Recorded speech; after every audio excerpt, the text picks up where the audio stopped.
నన్ను కూడా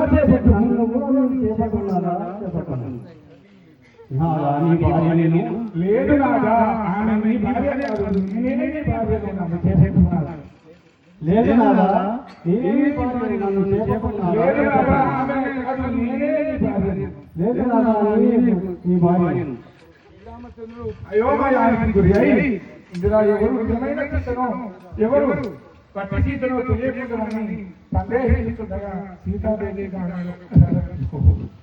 నేను పవిత్రురాలైతే నా పైకి వచ్చిన వారు ఎవరో వినాశనం అవుతురుగా అనదు. వినాశనం స్వామి, నేను పూర్వము వేదాలని ఆ యొక్క బహుమహాశ్రమన్నా నేను పరిచయం చేస్తుండగా ఆ యొక్క పుష్పములకు ఆ దుర్మార్గుడైన రావణుడు వచ్చి నా గురువు వచ్చింది.